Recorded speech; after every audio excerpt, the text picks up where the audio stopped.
Boy smiling behind the camera. Also Mr. Hustler of the Year every year too. I ain't gonna lie. Hey, shout out to Memories Never Die. How y'all doing today? This is Memoriiies Media Podcast. Very Smiley.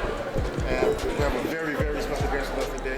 She's from Houston, Texas. Yes. She's an R&B singer. Yes. Shout out to the label Empire Records. Indeed. With her singles Nas and Suga Daddy. Yep. Everybody, please welcome Miss Inayah. My mind, they get older, they get better with time. Every night I wanna hit that line. Make a bitch come faster than Amazon Prime. And I put my heart on it. Don't try to stop me when I leave. I put my all on it. Look what you did to me. I couldn't count on you, 'cause you was Inayah Lamis. Did I say your Hello, last name? everybody. You did. It's actually not my last name. It's my middle name. But I'll be dropping it pretty soon and just wearing Inayah. I'm changing my stage name. Yeah. So, since you from Houston, does that influence your music? Absolutely. You know, Houston is a cultural city. You know, we got candy paint, syrup, and all that. You know what I'm saying? So it's definitely rooted in me for sure. So, who would you say that you make music for? Who do I make music for? Who's your music for? What kind of vibe? What kind of vibe do you? The challenge. My goodness. Did you hear that question? I think I make music for people that spread good energy. I think I make music for confident, chunky girls. And I think I make music for women and men that aren't afraid to go for what they know and stand for what they believe in. Indefinitely. So do you have like any advice for any younger females that's trying to make music? Absolutely. Listen and listen clearly, young ladies. If music is your gift, if that is what God has placed in you, no matter how many trials, tribulations, obstacles you go through, do not give up. Keep at it. The race is not given to the swift, but to those who endure it. So, therefore, keep going. It's probably hard right now, but don't give up, because the reward is great on the other side. I promise. So, have you faced any struggles since coming in the music industry as a woman? Definitely. There's always people with ulterior motives in this business. I've ran into that. I've ran into, heartbreak and family, trying to get them to understand the transition from regular life to this now. You know what I mean? There's multiple things, but I get through them pretty well. I take God with me everywhere I go. Yeah, that's what you're supposed to do. Yes, sir. Don't play now. So, once you went viral and you became big, what changed in your life?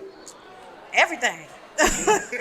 Absolutely everything. I mean, I can't even go like grocery shopping anymore. I have to take security with me now, and I have a son, and it can be scary, but I will say that I love the love. Even though the attention is something new for me, it's a part of the process. So I'm working through it. So how do you manage the time? How do you divide the time up between work, your child, and just business, everything and all? How do you manage your time? Like I said, baby, I take God with me everywhere I go. And I literally can't, I can't survive without him. It's been nothing short of a blessing to be able to still be a mommy and to still cater to my sugar daddy and to still make music for my annihilators. It's like one big ass pot of gumbo, and I'm working it out. So, what should we expect from you in 2020? So, my debut album, Solar, drops December 13th of this year. 2020 is just going to be big. It's going to be an era of new dreams being realized. You know what I mean? I'm going to be touring. I have a lot of collaborations coming up. I'm getting into acting a little bit. People say I can act, but I don't be trying to, because this the regular me, Yeah. So I'm just hopping into a bunch of different avenues that I haven't touched before. So I'm excited for all of the new things that's coming. So you signed a record deal with Empire Records. Yes.